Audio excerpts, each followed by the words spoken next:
চলো তোমাদের একটা জিনিস দেখাই। এই দেখো বাথরুমের দরজাটা বন্ধ তো, এই দেখো একদিনের অবস্থা দেখেছো, দেখো কীভাবে শুয়ে আছে, কখন লুকিয়ে লুকিয়ে এসে এখানে ঘুমাচ্ছে। দেখো আমি এসেছি বলে এখন চোখটা খুলেছে, আবার দরজাটা ঠেলে দিয়েছে যাতে না কেউ দেখতে পায়। এটা কোনো শোয়ার জায়গা? এই এখানে শুয়েছিস কেন? ওঠ ওঠ, সকাল সকাল এখানে শুয়েছিস,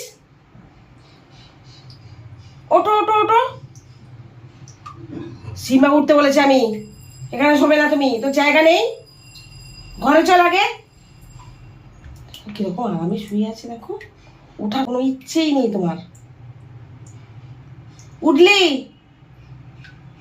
আমি যাবো কি করে? দরজাটা তো এরকম ভাবে বন্ধ করে রেখেছিস, ঠেলে বন্ধ করে দিয়ে কোনাটায় শুয়ে থাকবে যাতে না কেউ দেখতে পায়, কেউ ডিস্টার্ব না করে। এই ওঠো, আমার ভালো লাগে না এখানে এসে এরকম। এই ওটো ওটো ওটো ওটো ওটো, উঠে এসো এখানে, উঠে চলে এসো এখানে। এখানে ঘুমাতে কে বলেছে? কেন এখানে ঘুমাচ্ছ? জল জল আছে না? চলে এসো বাইরে। আমি দরজাটা কি করে তোকে বাইরে নিয়ে যাবো টেনে টেনে? দরজাটা তো এমন ভাবে বন্ধ করে রেখেছিস, দরজাটা খুলে শোবে না কিছুতেই, দরজা বন্ধ করে শোবে ও, যাতে না কেউ ডিস্টার্ব করতে পারে। চলো চলো চলো চলো চলো চলো চলো চলো বাইরে চলো, বাইরে চলো,